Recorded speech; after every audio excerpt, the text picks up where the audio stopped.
Shalom, shalom, Israel. First and foremost, I want to give all honor, glory, and praises to Yahawah, Bahashem, YAHAWASHI, Bahashem, Rukak double honors to the elders and apostles of Great Millstone, and shalom to the mighty Akim and Akwath out there who are diligently waiting to be delivered from this final captivity. Today's topic is going to be, I don't know what's going to be entitled, but we're going to basically talk about people that just don't want to listen and, they're just, going after their own lusts, okay? And especially people that seek guidance and they say, hey, what do you think I should do? Blah, blah. And then when you tell them what you think that they should do, and then they say, oh, you always give such bad advice or annoying advice, whatever. You always choose the hard way or whatever. Some stuff like that, okay? So, firstly, just as an exposition to that, it's kind of in the sense that okay, so say for example, someone who is quote unquote looking for the truth, okay? Well, and I say that I say quote unquote because when you say truth, okay, they have their own preconceived concept of what the truth is, in terms of is there a higher power, the understanding of the world and whatnot. Okay, so when you could go to someone that says, oh, I'm not an atheist, I'm an agnostic, I just want to know what is the answer to all this, why we're here and all this stuff like that. Is there a God and stuff like that? Like someone who seems genuinely curious, okay? But then when you start to, primarily, brothers in the truth, when they start to explain stuff, they're like, oh, no, I don't believe that. I believe that if there is a God, then he is a God of love. He loves everyone and all this stuff like that. But all this crap that is of the world, okay? So that's the whole issue of a preconceived truth, as well as a preconceived concept of basically God and any and everything about the world that we live in. Okay, so with that said, there's also an example in here I'm going to show.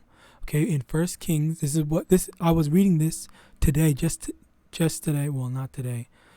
I was reading this not too long ago, and this gave me this reminded me about how about what I just explained to you. Okay, because it's not just that example. It's also another example of how do I do this, or how do you get through this? How do I deal with X, Y, and Z situation? And when you tell them, they're like, oh, I don't like that, I don't want to do that. And then they go to someone else and say, oh yeah, just go do this, blah, blah, blah. And then, oh yeah, you know what, I like that. You give some good advice. Or if someone says, hey, should I go for this job offer or whatever?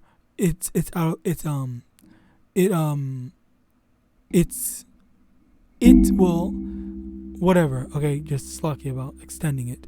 But basically, if someone says no, that's not good, you're going to ruin your opportunity in this area. And they say, and then they go and ask someone else. The other person says, oh yeah, just go ahead and do it. All right, so now let's look at this scriptural example. 1 Kings chapter 22, verse 7. And Jehoshaphat said, is there not here a prophet of the Most High besides, that we might inquire of him? And the king of Israel said unto Jehoshaphat, there is yet one man, Micaiah, the son of Imlah, by whom we may inquire of the Most High, but I hate him, for he doeth not prophesy good concerning me, but evil. And Jehoshaphat said, let not the king say so.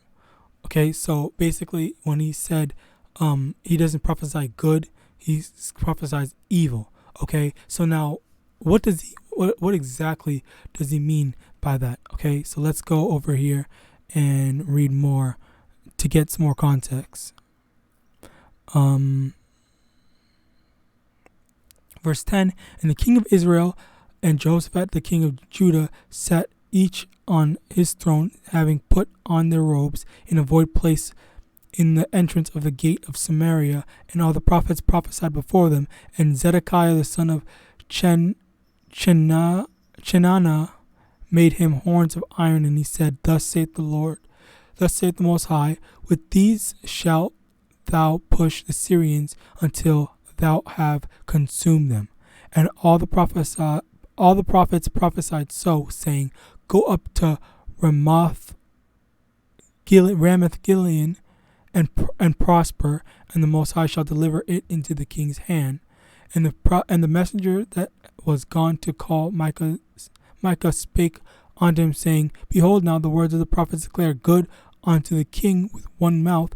Let thy word, I pray thee, be like the word of one of them, and speak that which is good. So basically, in this example, the current king, the king of Israel at this time, is saying that Micah, whenever he prophesies, he doesn't prophesy good, he prophesies evil, meaning that Micah basically tells it to him straight and says, if you do this, you're not going to succeed. If you don't do this, this is good. He wants the king of Israel wants Micah and all the prophets to say, yeah, go ahead and fight the war. You're going to win. Just the Most High will look after you. You're going to win. Just keep on. Just go.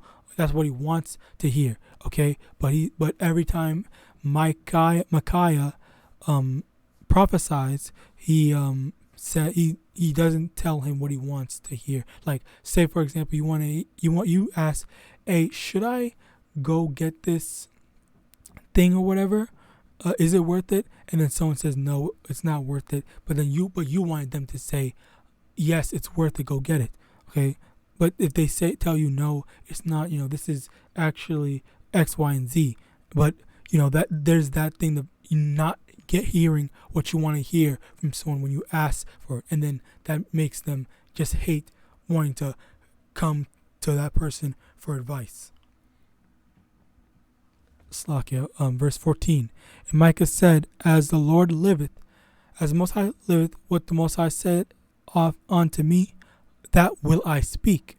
So he came to the king, and the king said unto him, Micaiah, shall we go against Ramoth Gilead to battle, or shall we forbear? And he answered him, Go and prosper, for the Most High shall deliver into the hand of the king. And the king said unto him, How many times shall I adjure thee that thou tell me nothing but that which is true in the name of the Most High? And he said, I saw all Israel scattered onto the hills as sheep that have not a shepherd. And the Most High said, These have no master. Let them return every man to his house in peace. And the king of Israel said unto Jehoshaphat, Did I not tell thee that he would prophesy no good concerning me, but evil? So Micaiah said, okay, if you go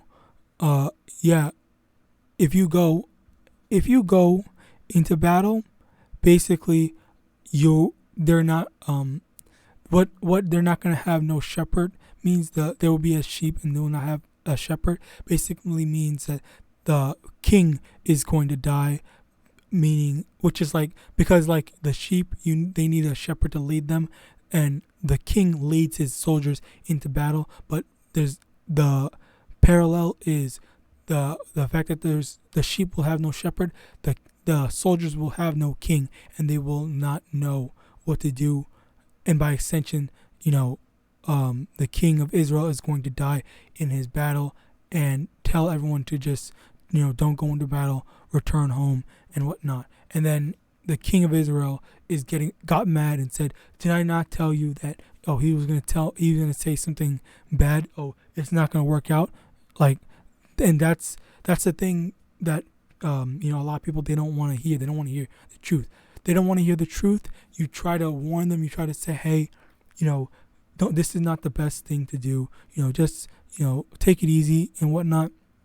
And then they're like, oh my God, this guy always doing X, Y, and Z and stuff like that. All right, like that's the main issue. Now, a precept, Proverbs chapter 5, verse 12, and say, how have I hated instruction, and my heart despised reproof, and have not obeyed the voice of my teachers, nor inclined my ear to them that instructed me. Okay, so, people like him, like the king of Israel, they hate reproof. They don't want to be told that they're wrong. They want to be told, oh yeah, that you're right. To keep on doing what you're doing. Everyone else is wrong. Blah blah blah. Okay, but the thing is, in actuality, we need to be corrected. Okay, if we're not in a position that we know everything, okay, we need to, humble ourselves down and understand that sometimes the things that we want to do isn't always the best thing or the right thing. All right, so keep an eye out for that. Another perfect precept, Isaiah chapter 30 verse 10, which say to the seers, see not, and to the prophets, prophesy not unto us right things, speak unto us smooth things, prophesy deceits. Okay, so that's what all of the other messengers had told the king of Israel. Do what you want, and they basically lied to him, saying that it was a good thing for him to go. But Micaiah, he had to, speak from the Lord, okay, and he told the king, hey, don't do that. This is what's gonna happen. All right, he was straight up. He didn't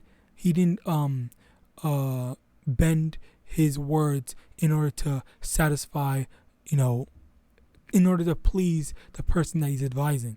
All right.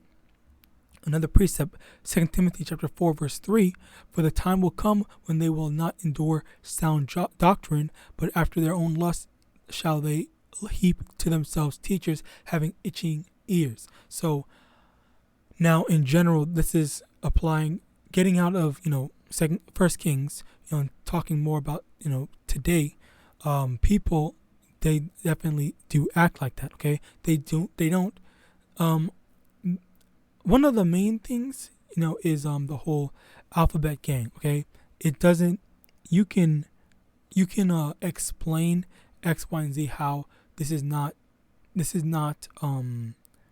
productive. Okay, because it's anti-life. You can say, oh, two men getting together, two women getting together. That doesn't help forward making more life. It's basically stops it, because there's no procreation in two men or two women. Okay, and that's not something that they want to hear, and as a result, they just get angry. They don't want to hear that type of stuff, and then they just go and do whatever they want, Okay, so they're just like, I believe it was Ahab, and not just gonna keep on saying king of Israel.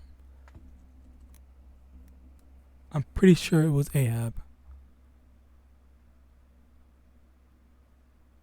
Yep, it was Ahab. Okay, King Ahab.